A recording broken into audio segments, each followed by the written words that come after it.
Hi everyone, I hope everyone's well.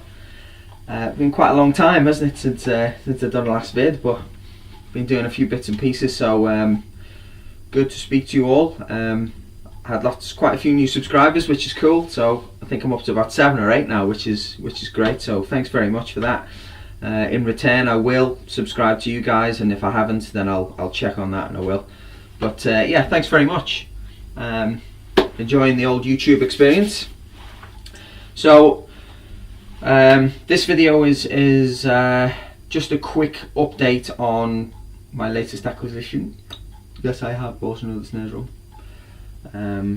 Wife will not be pleased if she's watching this, but I don't think she does watch this. So yeah, so it's a drum I've always wanted actually, and one just came up and I thought I'm gonna have it. It's a Premier, of course, Natch. Has to be Prem, no party, as we say. So yeah, so it's here. So I'm just going to show you it's in its natural form, and I'm going to leave it in this state, partly because there's not a lot I can do about it, but also because I just think it's how it is. You know, it doesn't affect the sound of it, and it's, you know, it's what it is. So what I have bought is a Premier chrome over alloy 2003. Boom. 14 by 6.5. It's heavy and it's a beauty. So here she is. Ta-da! Where's the badge? There she is. Big old unit. Right there. A huge drum. It's got the parallel action inside. Sorry, that light might be a bit of a pain, but you can see there it is. Original snare wires, which are a bit of a pain in the backside, but there's dampener. Love that throw off, really ornate, lovely throw off. So it's a 2000 basically, but this is a 203. There she is. I've just put a new head on. If you can see the hoops, the rounded edges, they're the early die-cast hoops with the rounded edge. There you go. You can see quite a few issues with the chrome, but that happens on these drums because it's an alloy shell. The chrome doesn't sit well on it, and they probably didn't know at the time, obviously, but you see a lot of these drums and they have chrome issues, and in some places it is coming off. Don't know whether you can see, but it's bubbling and stuff like that. But you know what, I don't care. It's a killer drum, this 14 by 6.5. It's so heavy, it's massive. The snare wires are offset, as you can see. One sounds loose and one's tight. That they're offset snares. That's the way they were. They are the original snares as well. You probably won't be able to see. Oh yeah, there you go. Premier 12s. I got quite lucky, it turns out, because if you can see that badge, I'll try and get it out of that light for you because it's a bit nasty. Very early Premier badge, as you can see, and the key to finding its age is it has no serial number on the badge. Now, Premier serial numbers don't mean anything. They mean absolutely nothing. It's not like Ludwig's, or, you know, where you can trace it and see what age it was. Premier serial numbers mean jack shit. Sorry for my language here, but yeah, they mean nothing at all. So don't go by them. They mean nothing. It will tell you nothing. You won't find anything else. The only way to tell is by the shape of the badge and if your badge has a serial number. So this doesn't have a serial number. So Premier, they didn't put serial numbers on badges till about 1970-71. Then they started doing it. It was like batch numbers. Like I say, they mean nothing. You can't tell a thing by them. But they started putting serial numbers on badges about 1970 to 71. So if you've got a badge with no serial number on, sorry, that means it's pre-serial, obviously, which takes you to 60s, just about 70. The 2000, which this is a 2000, but I'll explain. The 2000 was released in 1968, which is that badge. So released in 68, then the 2003, which this is. Basically, a 2003 is a 2000, but a big version of it. They only made, if I'm correct, they only made 2000s in I think 5.5 I think. This is a 14 by 6.5, so this was called the 2003 because it's the concert version, you know.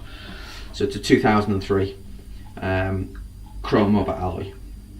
So that's how you can start to tell the date. As I say, it's a pre-serial number badge, which puts it between 68 and 70, and which is right because it fits in. Because sometimes you do get people, you know, that badge might be missing off a drum, so they get a Premier badge and they stick it on. It's completely the wrong era and it throws you off completely.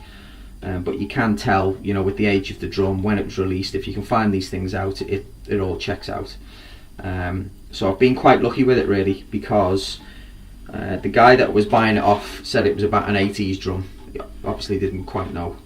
And at that time I hadn't seen the badge, I just saw it and I thought, yeah, I quite like it, so I'm going to take it. So I've actually scored quite good. You know, it's quite a good catch for me, this. It's got the die-cast hoops, as I say, the rounded edges. Pre-serial number badge, so it's one of the first runs, if you will. So this would have been made about 68 to 70, maybe 71. So wicked. So there you go. So I've got a really, really good drum, and it was a decent price as well. But I've just always wanted one because I love the throw off. It's a nice thing, you know. And I don't mind the pitting and the chrome and the alloy, and you know, there's a piece missing there, you can see. It is what it is, yeah. It's in good order, it doesn't affect the sound. I'm just made up, I got it. So there she is. Yeah, so probably I would say it's a 1970s, 71 at latest, 2003 pre-serial number badge. And that's my latest edition. Can't wait to play it.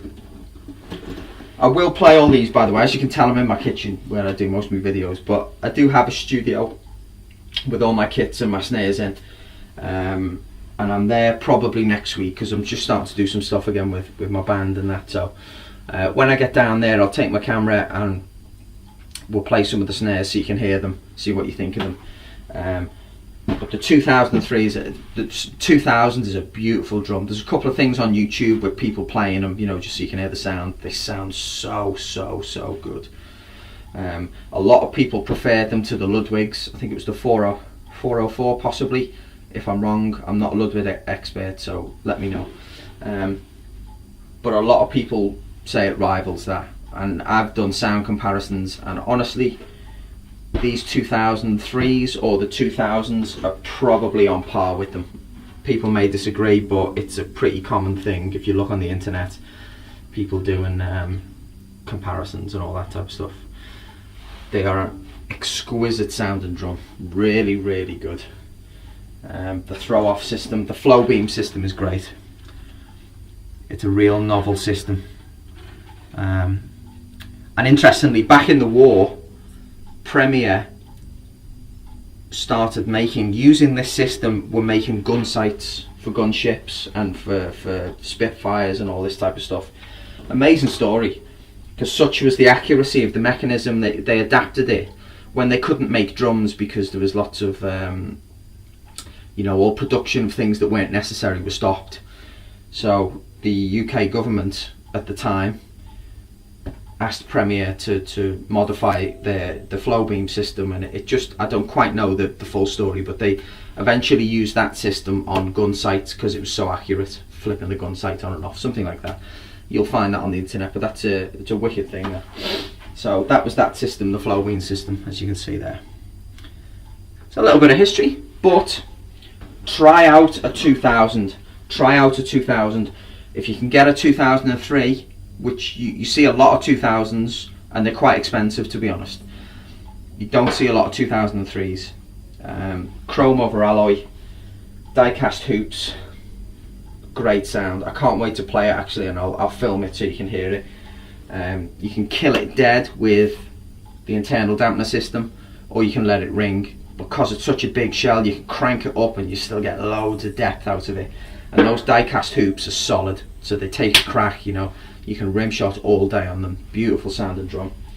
Seriously underrated drum. And again, if you want, go and have a little look of the comparisons between 2000s and 2003s, and they compare them to Ludwig. I think it's the 404, I think, or the 400.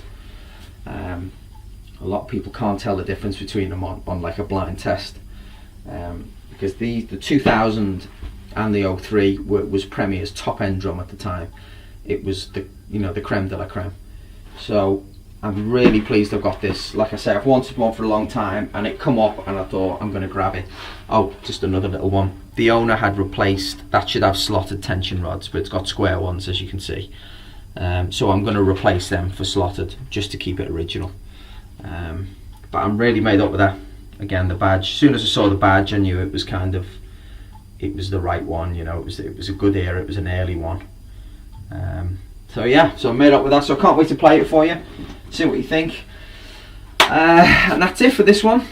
New edition, Premier 2003. Check them out. You can see a few things on YouTube and on the internet, people trying them out. Get yourself one if you can. They're a super drum, seriously underrated, but up there with the Luddies, easy, all day long. Try it. If you don't believe me, try it yourselves. My opinion. You've got a different one, obviously. Or you may agree, who knows. Try them out. Try them. The best thing you can do. Get a drum, you see it's the right price, think, yeah, bang, I'll have it. It's like guitars. People collect guitars and they have loads of different sounds. Every drum, as you know, has a completely different sound. So it's worth a try, definitely. Beautiful drum, super pleased I've got it, can't wait to try it. I may do another one later on something, I'm not sure yet, I'll have a little think. But thanks for subscribing in, really appreciate it. Nice to get to know you. So, and obviously I'll come across and watch your videos, because I'm always interested to learn, see what other people are doing with their equipment, and little hints and tips. I'm always hungry to learn, hungry for knowledge. So again, please subscribe if you haven't, please do, and I'll do the same. And nice to speak to you again, and hopefully we'll speak soon. Okay, be good to each other, see you soon, take care, bye.